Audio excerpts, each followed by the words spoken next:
Pemirsa, kembali di Corporate Action. Sejak IPO pada 2010, Pan Brothers menjadi salah satu emiten papan utama. Kita simak datanya.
Pemirsa, meski di tengah pandemi, potensi pertumbuhan Pan Brothers sangat besar. Langsung saja kita akan membahas bagaimana strategi serta prospek bisnis dan saham Pan Brothers bersama Vice CEO PT Pan Brothers Tbk, Ane Patricia Sutanto. Selamat pagi, Bu Ane. Selamat pagi, Bu. Iya, Ibu, kalau kita lihat tadi yang kita tayangkan sebelumnya di awal ini adalah prospek dari Persero, dari perusahaan dan juga kinerja dari sahamnya. Tapi kalau kita berbicara banyak perusahaan yang terdampak di tengah pandemi, nampaknya Pan Brothers ini agak cukup resilient begitu ya selama menghadapi pandemi. Seperti apa kondisi Pan Brothers hingga saat ini untuk dari produksi dan juga dari sisi perusahaan, Ibu? Ya, terima kasih, Bu. Jadi memang kita di Pan Brothers mayoritas dari pendapatan kita adalah dari ekspor. Last year about 90, sekitar 97%. Namun tahun ini kita memang the first 6 months kita bisa membutuhkan lebih dari 14%, jadi sekitar hampir 15%. Juga salah satunya disebabkan oleh selain ekspor juga PPE atau APD dan masker. Ya, waktu kuartal pertama kita membutuhkan kenaikan antara Januari sampai Maret 2020 dibandingkan Januari sampai Maret 2019 itu sekitar 8%. Itu pure murni dari ekspor global kita. Nah, kenapa kok Pan Brothers sampai saat ini kita bisa eksis dengan resilient ini? Ini adalah kombinasi dari global brands yang sustainable, juga kombinasi dari tim kerja Pan Brothers yang juga luar biasa karena kita memang fokus di dalam sustainability, di dalam teamwork kita, di dalam kerja keras kita, di dalam kerja presisi dan kualitas kita, sehingga kita memang bisa made in Indonesia ini kita bisa kontribusi bukan hanya di lokal tapi juga di dunia. Oke, tadi sempat kita informasikan juga sudah mengimport begitu ya APD ke Eropa dan Amerika, bahkan sekarang sedang menyasar Afrika dan juga Asia Tenggara. Kalau kita berbicara soal laba begitu ya Bu Ane, justru di masa pandemi ini ada peningkatan laba sekitar 43%. Sebenarnya apa strategi Pan Brothers untuk bisa mencapai peningkatan laba ini dan apa strategi dan juga target dalam menghadapi pandemi sebenarnya? Jadi sebenarnya sebelum COVID-19 ini kita memang udah fokus di otomisasi dan digitalisasi. Sejak 2018 Pan Brothers udah mendeklar bahwa kita akan all out di industri 4.0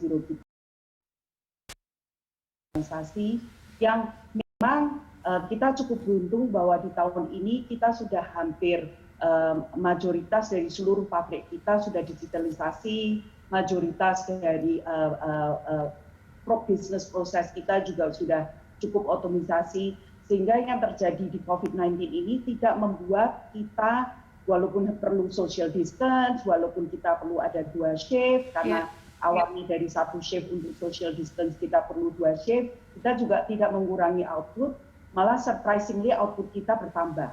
Sehingga ini menyebabkan beban dari sisi fixed cost kita turun.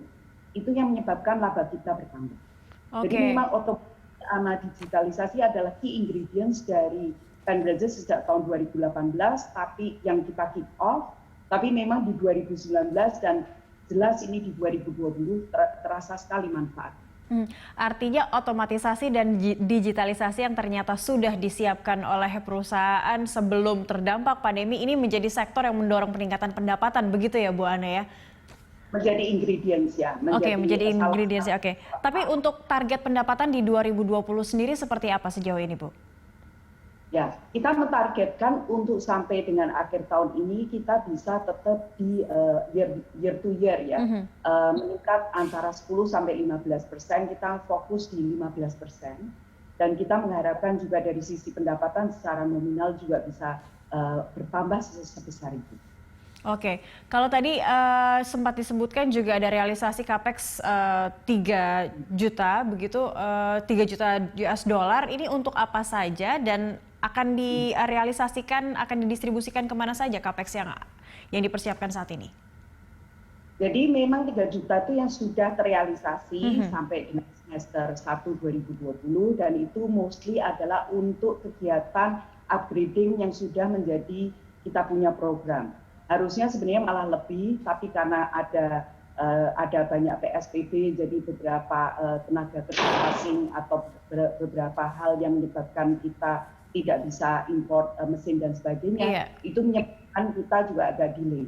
Cuma tahun ini kita memang budgetnya adalah sekitar 15 juta US dollar untuk upgrades maupun untuk capex-nya Pan Bridges sendiri.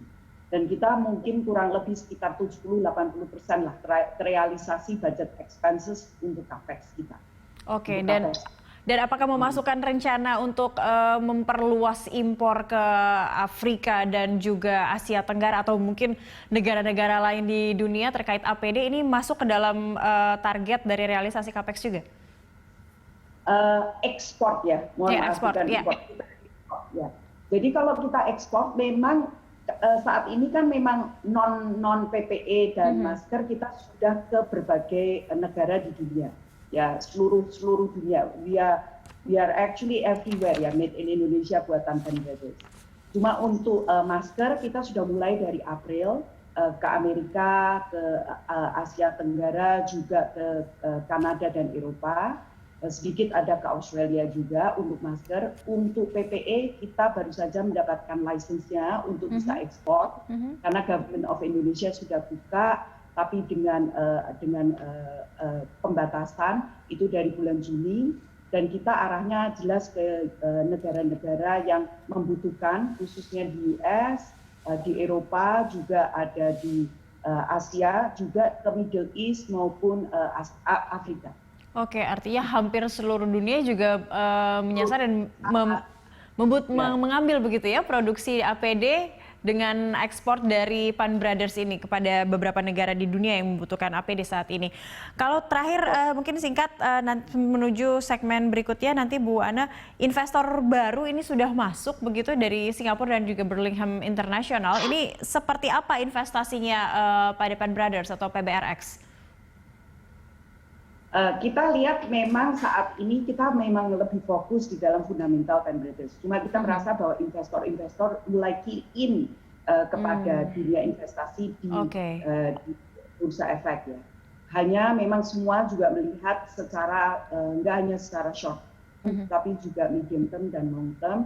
Dan semua mengharapkan memang omnibus law kita efektif.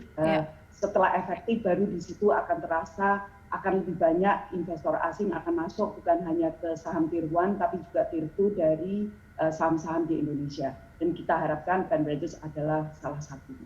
Oke, ya berarti masih ada optimisme investor bisa akan terus banyak terserap begitu ya. Kita masih akan lanjutkan di segmen berikutnya. Bu Ana tetap bersama kami, pemirsa Corporate Action akan kembali usai jeda.